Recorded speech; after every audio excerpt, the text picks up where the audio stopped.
శ్రీ గురు చరిత్ర అధ్యాయం 21 శుక్రవారం పారాయణం. ఓం శ్రీ గణేశాయ నమః. ఓం శ్రీ సరస్వత్యే నమః. ఓం శ్రీ గురుభ్యో నమః. సిద్ధమునింద్రుడు ఇంకా ఇలా చెప్పసాగారు.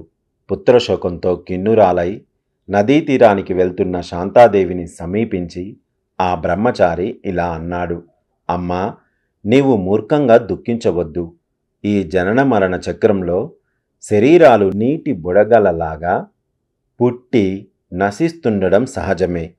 కర్మానుసారం పంచభూతాల కలయిక వలన శరీరం ఏర్పడి కర్మ తీరిపోగానే పంచభూతాలు విడిపోవడం వల్ల శరీరం నశిస్తుంది. మాయకు వశులైన మానవులు తమ దేహమే తానన్న భ్రాంతిని పొంది బిడ్డ, భార్య, మిత్రుడు అనే మమకారం పెంచుకుంటారు. వారు సత్వగుణము వలన దేవత్వాన్ని, రజోగుణము వలన మానవత్వాన్ని, తమోగుణం వలన అధోగతిని పొంది కర్మఫలం అనుభవిస్తారు. ఈ సృష్టిలో ఇది ఎవరికైనా తప్పదు. అది తెలిసిన జ్ఞానులు పుట్టుక వలన సంతోషాన్ని గాని, మరణం వలన దుఃఖం గాని పొందరు. వారి వారి కర్మలను అనుసరించి కొందరు బాల్యంలోనే మరణిస్తారు.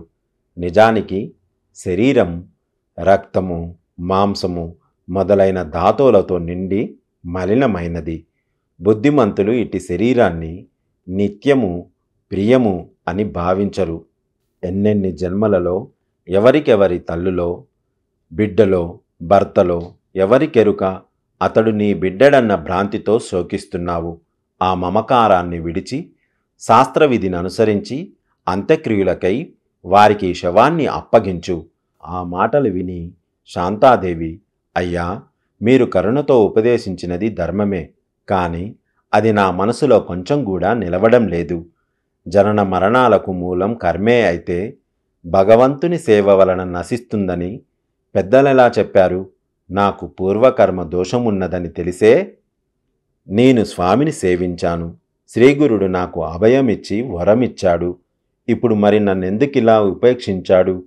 రోగులు వైద్యుడిచ్చే మందుతో జబ్బు తగ్గించుకుంటున్నారు. పేదవారు శ్రీమంతులిచ్చే ధనంతో కష్టం తొలగించుకుంటున్నారు.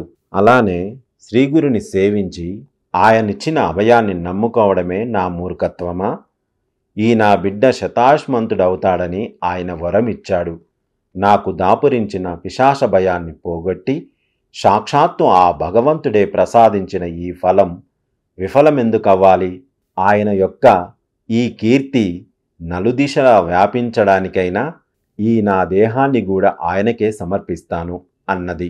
అప్పుడా బ్రహ్మచారి, అమ్మా, అలా అయితే ఇక్కడ దుఃఖించి ఏమి ప్రయోజనం?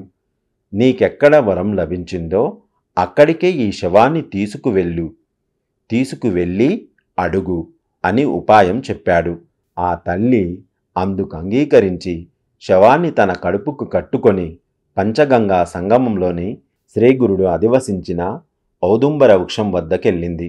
అక్కడ ఆమె పట్టరాని క్రోధావేశంతో అచటి పాదుకలకు తన తలను కొట్టుకుంటుంటే రక్తం కారి పాదుకలు తడిశాయి. సాయంత్రం అయ్యేసరికి బ్రాహ్మణుడు వచ్చి ఆమెతో, నీవు దుఃఖం అణుచుకొని కర్తవ్యం ఆలోచించు. కొద్దిసేపట్లో సూర్యుడస్తమించేలోగానే అంత్యక్రియలు పూర్తి చేయాలి. శవం ఇంక వాసన కూడా వస్తుంది కనుక దానిని మాకప్పగించు. అంతేగాక ఈ స్థలం ఊరికెంతో దూరం, ఏకాంతము, భయంకరము అయిన ఈ ప్రదేశంలో మీరిక ఉండవద్దు అని తొందర పెట్టారు. కానీ ఆమె అదేమీ పట్టించుకోకుండా శవాన్ని మరింత గట్టిగా పట్టుకొని పాదుకలకు తన తల కొట్టుకుంటూనే ఉన్నది. ఆ బ్రాహ్మణులు వేరు దారి లేక, ఇక చీకటి పడుతున్నది, ఇక్కడ దొంగల భయమున్నది, మనం ఇండ్లకు వెళ్ళి రాత్రి ఉపవాసముండి తెల్లవారాక శవ సంస్కారం చేద్దాం. ఈ శవం దుర్వాసన కొట్టినప్పుడైనా ఆమె మనకు సంస్కారానికి అప్పగిస్తుంది అనుకొని ఇళ్లకు వెళ్ళిపోయారు. గంగాధరుడు, శాంతాదేవి మాత్రం ఆ శవంతో పాటు శ్రీగురుని సన్నిధిలో ఆ రాత్రి అలానే ఉండిపోయారు. పిల్లవాడు చనిపోకముందు 3 రోజులు, తర్వాత 2 రోజులుగా నిద్రాహారాలు లేకుండా ఏడ్చి సోలిపోయిన ఆమెకు నాటి తెల్లవారుజామున కునుకు పట్టింది.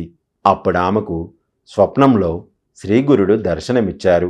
ఆయన జడలు, విభూది, పులితోలు రుద్రాక్షమాలలు ధరించి ఉన్నారు. ఒక చేతిలో దండము, మరో చేతిలో త్రిశూలము ధరించి ఉన్నారు. ఆయన బయట నుండి వీరున్న ఔదుంబర వృక్షం కిందకు వచ్చి ఆమెతో, అమ్మా, నాపై నిష్ఠూరాలాడతావెందుకు? నీ బిడ్డకేమైంది? నేనిప్పుడే అతనికి వైద్యం చేస్తాను అని ఆ శవానికి విభూది పూసి పిల్లవాని ముక్కులోకి గాలి ఊది, అమ్మా, నేను మీకేం అపకారం చేశాను? ఇంకా ఉపకారమే చేశాను. నీ బిడ్డ శరీరం నుండి వెడలిపోయిన ప్రాణవాయువును మళ్ళీ ప్రతిష్ఠించాను. నా మీద కష్టపెట్టుకోవద్దు, ఇక దుఃఖించకు అని చెప్పి అదృశ్యులయ్యారు. శాంతాదేవి త్రుళ్ళిపడి నిద్రలేచింది గాని, ఇది నా పుత్ర వ్యామోహం వలన వచ్చిన కలే గాని చనిపోయిన వాడింకా బ్రతుకుతాడా? నా ప్రారబ్ధం ఇలా ఉంటే శ్రీగురుడేమి చేస్తాడు అనుకున్నది. ఇంతలో ప్రక్కనున్న శవం కదలసాగింది. ఆమె త్రాగి చూస్తే వెచ్చగా ఉన్నది. అంతలోనే ఆమెకు ఆ శరీరంలో ఏదైనా భూతం ఆవేశించిందోమోననిపించింది. భయమేసి దూరంగా వెళ్ళింది. కాని పిల్లవాడు లేచి కూర్చొని, అమ్మా, ఆకలేస్తున్నది, అన్నం పెట్టు అని ఏడుస్తూ ఆమె వద్దకొచ్చాడు. ఆమెకప్పుడు అద్భుతంగా స్తన్యం వచ్చింది. ఆమె బిడ్డకు పాలిచ్చి భర్తను నిద్రలేపి జరిగినదంతా వివరించింది. అప్పుడా దంపతులు భక్తితో ఆ ఔదుంబర వృక్షానికి ప్రదక్షిణలు, సాష్టాంగ నమస్కారము చేసి శ్రీగురుణ్ణి ఇలా స్తుతించారు. ఓ శ్రీగురుమూర్తి, జయము జయము. సాక్షాత్తు త్రిమూర్తి స్వరూపులైన మీరు భక్తులపై వాత్సల్యంతో మానవ రూపం ధరించారు. వారి హితం కోరి నిరంతరము వారిని కనిపెట్టి కాపాడి తరింపజేయడానికై ఈ క్షేత్రంలో వెలిశారు.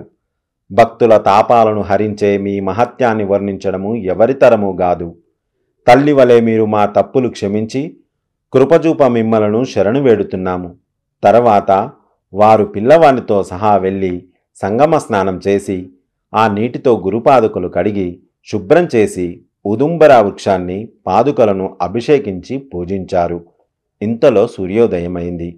శవదహనం కోసమని గ్రామం నుండి వచ్చిన బ్రాహ్మణులు ఆ బాలుడు బ్రతికి ఉండడం చూచి ఆశ్చర్యపడి శ్రీగురు మహిమను కొనియాడారు. ఆ దంపతులు ఆనందంతో బ్రాహ్మణులకు భోజనం పెట్టారు. తర్వాత ఆ పిల్లవాడు విద్యా వినయ సంపన్నుడు, దీర్ఘాయువు, భాగ్యవంతుడు అయ్యాడు. కనుక నామధారక, ఈ క్షేత్ర మహిమను వర్ణించడం ఎవరితరము కాదు. అచ్చటి మేడి చెట్టు మూలంలో శ్రీగురుడు నిశ్చయంగా నిత్య నివాసం చేస్తున్నాడు. అక్కడ ఆయనను భక్తితో సేవించిన వారికి కోరినవన్నీ నెరవేరుతాయి, సందేహం లేదు. అందుకు అచ్చటి మేడి చెట్టు సాక్షాత్తు కల్పవృక్షమే. ఓం శ్రీ దత్తాయ గురువే నమః. శ్రీ శ్రీపాద శ్రీవల్లభాయ నమః. శ్రీ నృసింహ సరస్వత్యే నమః. శుక్రవారం పారాయణం సమాప్తము. సర్వం శ్రీపాద శ్రీవల్లభ పరబ్రహ్మణార్పణమస్తు. పాదారవిందార్పణమస్తు. స్వస్తి.